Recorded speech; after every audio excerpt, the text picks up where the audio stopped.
Hi friends, ಇವತ್ತು ನಾನು ಜಪಾನಿಗರಿಗೆ national fruit ಆಗಿರುವಂತಹ ಪರ್ಸಿಮನ್ ಹಣ್ಣು ಬಗ್ಗೆ ಮಾಹಿತಿ ಕೊಡ್ತಾ ಇದ್ದೀನಿ. ಹಾಗೆ ಇದನ್ನು ಹೇಗೆ ತಿನ್ನೋದು ಅಂತ ಹೇಳಿ ಕೂಡ.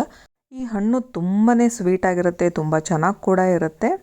ನಾನು ಫಸ್ಟು ಸ್ಟಿಕ್ಕರ್ ಎಲ್ಲ ತೆಗೆದುಬಿಟ್ಟು ಫಸ್ಟು ನೀರು ಹಾಕಿ ಇದನ್ನು ತೊಳೆದಿಟ್ಕೊಳ್ತಾ ಇದ್ದೀನಿ. ಈ ಹಣ್ಣು ಟೊಮೊಟೊ ಹಣ್ಣು ಥರ ಹೋಲುತ್ತೆ, ಹಾಗೆ ಕಲರ್ನಲ್ಲಿ ಆರೆಂಜನ್ನು ಹೋಲುತ್ತೆ. ಈ ಪರ್ಸಿಮನ್ ಹಣ್ಣಲ್ಲಿ vitamin A, vitamin C, potassium ಮತ್ತು ನಾರಿನಿಂದ ಸಮೃದ್ಧವಾಗಿದೆ.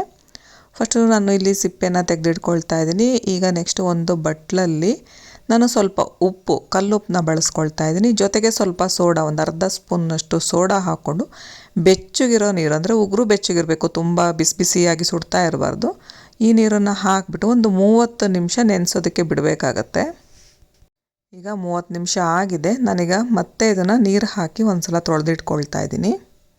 ಇನ್ನು ಪರ್ಸಿಮನ್ ಹಣ್ಣನ್ನು ಹೃದಯದ ಆರೋಗ್ಯಕ್ಕೆ ಕೂಡ ಬಳಸ್ಕೊಳ್ಬಹುದು. ಇದು ಕೆಟ್ಟ ಕೊಲೆಸ್ಟ್ರಾಲ್ ಮಟ್ಟವನ್ನು ಕಡಿಮೆ ಮಾಡುತ್ತೆ, ರಕ್ತದೊತ್ತಡವನ್ನು ಕೂಡ ನಿಯಂತ್ರಿಸುತ್ತೆ. ಇದರಲ್ಲಿ ಬೀಟಾ ಕ್ಯಾರೋಟಿನ್ ಇರೋದ್ರಿಂದ ಕಣ್ಣಿನ ಆರೋಗ್ಯಕ್ಕೆ ಕೂಡ ತುಂಬಾ ಒಳ್ಳೆಯದು. ಈಗ ಹಣ್ಣನ್ನು ಕಟ್ ಮಾಡ್ಕೊಳ್ತಾ ಇದ್ದೀನಿ. ನಾವು ಈ ಹಣ್ಣನ್ನು ಸಿಪ್ಪೆ ಸಮೇತ ತಿನ್ಬೋದು. ಇನ್ಯಾದರೂ ಸಣ್ಣ ಮಕ್ಕಳಿಗೆ ಕೊಡ್ತೀರಾ ಅಂತಂದರೆ ಸ್ವಲ್ಪ ಸಿಪ್ಪೆ ತೆಗಿಬೇಕಾಗತ್ತೆ, ಯಾಕಂದರೆ ಸ್ವಲ್ಪ ಸಿಪ್ಪೆ ಹಾರ್ಡಾಗಿರುತ್ತೆ. ಹಾಗಾಗಿ ಇನ್ನು ಈ ಹಣ್ಣನ್ನು ನಿಮಗೆ ಯಾವ ಸೈಜಲ್ಲಿ ಬೇಕೋ ಆ ಸೈಜ್ನಲ್ಲಿ ಕಟ್ ಮಾಡಿಕೊಂಡು ಸಿಪ್ಪೆ ಸಮೇತ ತಿನ್ಬೋದು, ತುಂಬ ರುಚಿಯಾಗಿರುತ್ತೆ. ಇನ್ನು ಆರೆಂಜ್ ಕಲರ್ ಫ್ರೂಟ್ಸ್ಗಳಲ್ಲಿ ವಿಟಮಿನ್ ಎ ಅಂಶ ಜಾಸ್ತಿ ಇರೋದರಿಂದ ಕಣ್ಣಿನ ಆರೋಗ್ಯಕ್ಕೆ ಒಳ್ಳೆಯದು. ಜೊತೆಗೆ ಇದು ಚಳಿಗಾಲದಲ್ಲಿ ಆಗುವಂತಹ ಹಾರ್ಟ್ ಅಟ್ಯಾಕ್ಗಳಿಂದ ಸಂರಕ್ಷಣೆ ಮಾಡೋದಕ್ಕೆ ಕೂಡ ಹೆಲ್ಪ್ ಮಾಡುತ್ತೆ. ನೀವು ಕೂಡ ಈ ಸೀಸನ್ನಲ್ಲಿ ಸಿಗುವಂತಹ ಹಣ್ಣನ್ನು ಮಿಸ್ ಮಾಡದೇ ಇದ್ದೀನಿ. ಈ ವಿಡಿಯೋ ನೋಡಿದ್ದಕ್ಕಾಗಿ ಧನ್ಯವಾದಗಳು ಫ್ರೆಂಡ್ಸ್.